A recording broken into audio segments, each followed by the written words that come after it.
Big reveals yesterday from Blizzard. We got Midnight Alpha just around the corner, plus another Midnight event coming up here in October. I'm going to talk a little bit about that, but before I do, today's reset, so we got to talk about some of the things happening today. Oh, watching the news? No, you're watching me talk about something real important here. I'm a man of the people, and people know me by that term. How do I hold the energy that I do every day to help the people out? It's G Fuel, guys. Right now, I'm drinking Gohan's Blackberry Tea. Fantastic flavors, good stuff, zero sugar, full of energy, a good way to game and to play at your highest level the way I do every day. You can use code Samiccus at checkout to get your favorite G Fuel up to 30% off. Try it now. New Mount Ensembles kicking off. The Brewfest kicks off today. That's right, if you're excited for some brewing, today is the day for you. Brewfest kicks off, which means a bunch of new items are also coming into the game. Don't forget the amazing Brewfest mount that we had talked about in data mining will also be available. This thing's great. The dripping front nozzle and the crazy animation. If you haven't seen this thing yet, here it is, the mount special. Yeah, look at this, blasting your friends off with a bunch of Brewfest brew. This thing's really cool. Also a bunch of cool ensembles to be had. Really nice looking stuff here, especially if you're a dwarf. I mean, you got to get this stuff. And the Dark Iron Dwarf version of this earthen set that we've seen a couple times now on the trading posts and other sources. So this is a really nice looking black and red version of this set. A lot of cool stuff to be had. All the old stuff that typically is available at Brewfest as well. Go ahead and eat your hearts out. Or I should say drink your hearts out, actually. We have another Catalyst charge coming in, but the Turbo Boost event's coming up. And if you didn't notice, the Catalyst is going to be supercharged during this Turbo Boost event. I didn't realize this. Maybe this was available last time, but the Catalyst charges will actually be made available via these ethereal void splinters that you can still get from Mythic Plus, Manaforged Omega Raid, and Delves and Rated PvP during the event. So a lot of you already have your tier set, so you say, Sam, you know, what's exciting about getting more Catalyst charges at this point? I've had my tier set for a while. Well, you'll be able to use it for a lot of transmogs, so that's great.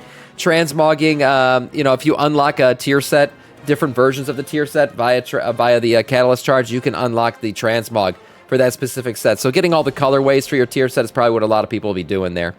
Sam, read chat. Sam, come duel me, bitch. Everybody wants to duel me. Everybody wants to duel me because, you know, I'm just running off undefeated duels and during stream, and I gotta stop beating up the people, okay? But you know what else I gotta stop doing? Not reading the news. Okay, here we go back into the news. Legion Remix. That's right, Legion Remix we already know is coming up real soon, and you'll actually be able to get all of your artifact weapons. Tons of artifact weapons transmogs will be happening during this time, and these were only previously available during Legion. Some of these you've been able to go back and previously get, but now you'll be able to get everything except the Mage Tower. That's right, no Mage Tower happening here. You won't be able to go get those appearances. Disappointed for a lot of people, but also excitement for a lot of people. A lot of these artifact weapon appearances were only previously available during the Legion time frame, so it'll be cool to go back and get some of these at a hyper-tuned event, right? It's going to be very quick. We'll be running through all these quests and everything, so these should be really easy to get in the Remix event. And now moving on to the big announcement. That's right, the big announcement from me and Hazukosis. Let's watch this really quick, and then we'll talk about what it all means. Here we go. Hi everyone. I'm here with some exciting news about World of Warcraft Midnight. We're just a couple of weeks away from kicking off our alpha test and inviting members of the community in to experience the expansion and give us your feedback. But just before that, on October 1st, we want to share a video overview with all things you need to know about Midnight: systems, setting, story, and more. And right after that, we're going to have a live Q&A on Twitch and YouTube, answering all your most pressing questions. We can't wait to invite you in to experience this second chapter of the World Soul Saga. See you on October 1st. Very cool. So October 1st, we're going to get a bunch of stuff Hi, here. Everyone. Basically, some exciting. Basically, all the stuff that we expected to get during a typical BlizzCon event. It feels like, you know, with the whole Gamescom reveal and everything, we missed out on a lot of big announcements. It felt like we never got the proper Q&A and stuff like that we would typically expect from an expansion announcement. So we're getting that all on October 1st. Let's jump into this and talk about what all this means. So yes, October 1st we'll be getting the big announcement, but first off, what was going on in the background of this video? Yeah, there was some interesting things. It looks like on the shelf behind Ian, if you noticed when you were watching the video, seems like there's a purple collector's edition here right next to the War Within collector's edition. So a lot of people are speculating now that that means we are in fact getting a collector's edition box to be revealed very soon for the Midnight expansion. Now what will come in that collector's edition, we're not exactly sure just yet. You know, your typical stuff, probably your art book and everything else. Could we get another statue? That would be interesting. I have the Collector's Edition 20th Anniversary statue sitting up right here. The previous statue we saw, the Ragnaros one, was also on the shelf here for the 15th Anniversary when that came out. So we'll see what we get. Maybe a Home Sweet Home mug. This was also seen in the background here. This would be a really cool one that a lot of people, I'm sure, would want, indicating player housing returning. And, of course, the Dreadlord himself, Pepe, sitting there in the background as well. Really cool little tidbits there found. But what does it all mean with his big announcement here just yesterday? Well, for October 1st, we know we're going to get a midnight deep dive now. But here's the really cool thing. Finally, Chris Metzen. That's right. This deep dive will be held between Chris Metzen and game director Ian Hazzikostas. Chris finally making his first appearance since the midnight reveal. We did not see him in this thing. Actually, it was his first appearance pre-midnight reveal. Chris was not present at all. He was evidently supposed to be there at Gamescom to reveal Midnight, but never ended up showing up for whatever reason. I guess he had something come up, and he wasn't able to be there. So this is our first chance to get a little tidbit of what Chris Metzen thinks about the Midnight expansion. Supposedly, this is the first expansion that he has fully worked on, right? The War Within was more of a cutoff where it had already been worked on. He had to kind of retroactively fix it. I've talked about this before. It feels like the Harnir and the Rootlands was supposed to be the final patch, but he switched it up and put the Ethereals in there and moved the Harnir into the Midnight expansion. So this will be Chris's first big, full top-to-bottom expansion that he's done with the team over there at Blizzard, and I'm excited to see that he's actually going to be there for this deep dive broadcast. This will be happening at 9 a.m. Pacific Daylight Time.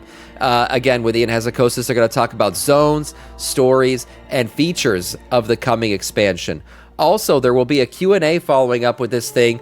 This thing will be hosted by Ian Hazzikostas, Associate Game Director Paul Cubitt, and Design Director Maria Hamilton.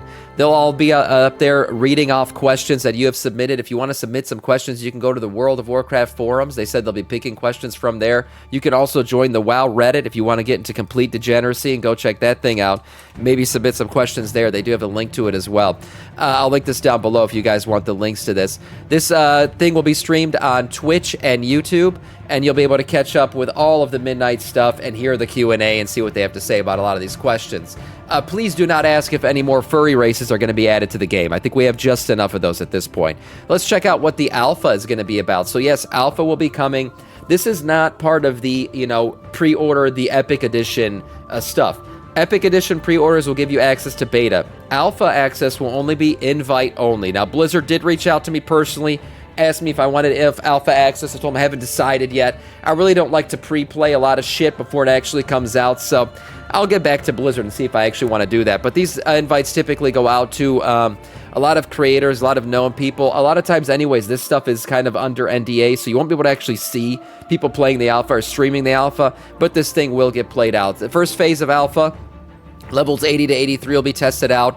Zone will be Eversong Woods. They'll have story quests and level up stuff through Erator campaigns, Arcanite, and local stories. They'll have housing testing, dungeons. They'll be testing the Windrunner's Spire and the Murderer's Row. And then for Delves, Collegiate Calamity, Parallel Faza, I don't know how to say that, and then the Dark Way. So these are all new dungeons, all new Delves that they'll be testing out.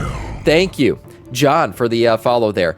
Delve Companions, Valera Sanguinar will be tested out. Classes, we got the Devour Demon Hunter class updates will be tested in this first phase, and then Professions updates. In phase 2, level 83 to 88, we got Zul'Aman in the Zone, story quests continuing out, Dungeons Den of Nullarak and Mysara Caverns, and then Delves, Twilight Crypts, and at Aman.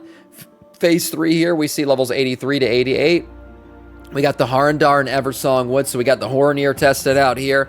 Story Quest, Dungeons, the Blinding Veil, and then we got Delves, the Grudge Pit, and the Gulf of Memory, and then a bunch of UI and counter warnings. That's an interesting one. So that means this is that DBM kind of replacement, right?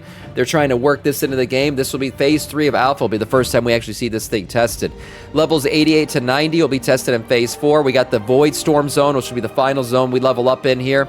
Story and quests, dungeons, the Nexus Points, Xanax is what it sounds like here. Void Scar Arena, Magister's Terrace, and then for Delves, we got the Sunkiller Sanctum, Shadowguard Point.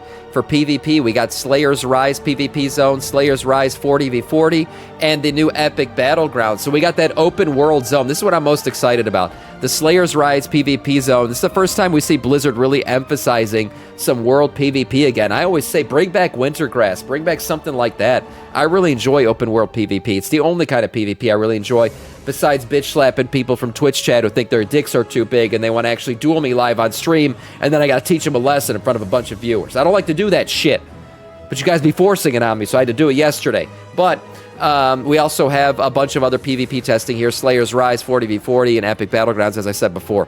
Apex Talents also being tested here. Those are the new talent points that we'll be getting, so we'll be checking those out, seeing what that's all about. For Phase 5, we have leveling up to 90.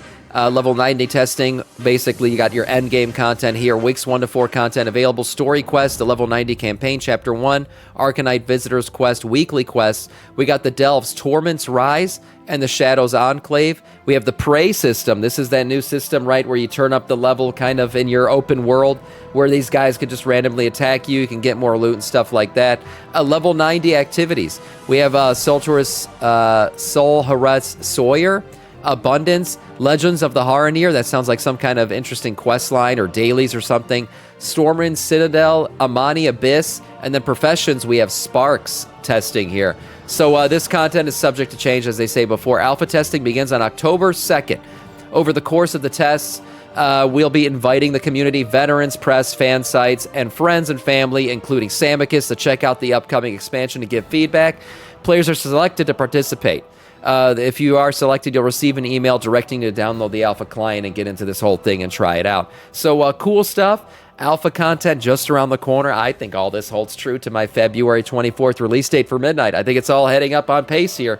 We'll see how it all ends up working out. But for today, that is all in terms of news.